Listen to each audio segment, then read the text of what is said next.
Hi friends, welcome to Annam's recipes.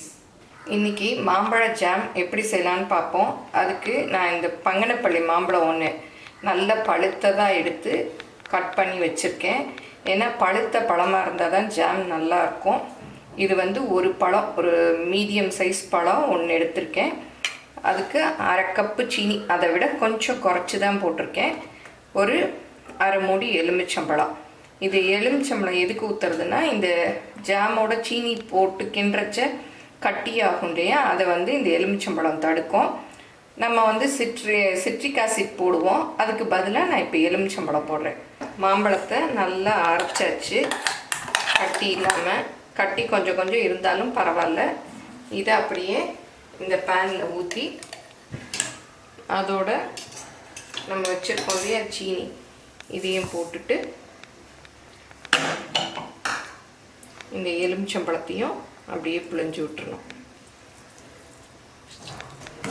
நம்ம எப்போவுமே எல்லா பழத்துக்கும் கூழை அளந்துக்குவோம். பழக்கூழ் எவ்வளோ இருக்கோ அந்த அளவு சீனி போடுவோம். இது மாம்பழம் ரொம்ப இனிக்கிறதுனால இது 1 கப்பு இருந்ததுன்னா நம்ம 3/4 கப்பு அந்த பழத்தோட இனிப்பை பொறுத்து போடணும். ஆனால் சரிக்கு சரி போட்டால் ரொம்ப இனிக்கும். இப்போ ஜாம் 3/4 பதம் வெந்துருச்சு. இன்னும் கொஞ்ச நேரம் இருக்கணும்.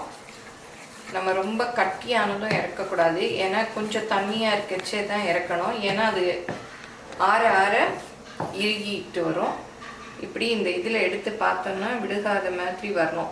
இப்போ இது கொஞ்சம் விழுகுது. இப்படி எடுத்து இப்படி பார்த்தா இந்த ஸ்பேட்டுலால் அது வி மாதிரி நிற்கும்.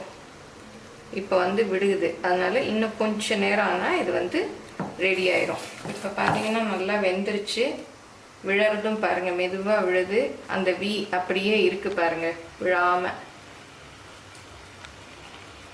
அதாவது சட்டுன்னு விழக்கூடாது, அப்படியே நிற்குது இல்லையா இந்த வி. இப்போ ஜாம் ரெடி ஆயிடுச்சு.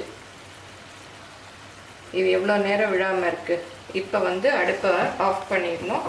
இதை ஒரு சுத்தமான காய வச்ச கிளாஸ் பாட்டிலில் ஊற்றி அதை டக்குன்னு மூடிடாதீங்க. அது நல்லா ஆறின பிறகு மூடி அதை வெளியிலே ஒரு வாரம் நல்லாயிருக்கும். அப்புறம் ஃப்ரிட்ஜில் வச்சு அது தீர்ற வரைக்கும் யூஸ் பண்ணுங்கள்.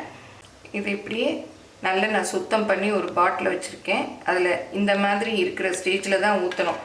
ஏன்னா கட்டியானதும் ஊற்றினோன்னா அது அப்படியே கட்டி கட்டியாக இருக்கும். அதுக்குள்ளே ஏர் போயிட்டு ஜாம் சீக்கிரம் கெட்டு போயிடும். இந்த மாதிரி தண்ணியாக இருக்கிறச்ச ஊற்றுனோன்னா ஆறின பிறகு அதுவே திக்காயிடும். இந்த மாதிரி இருக்கிறச்ச தான் நம்ம எடுக்கணும். அப்போ தான் ப்ரெட்டில் நல்லா ஸ்ப்ரெட் பண்ண வரும்.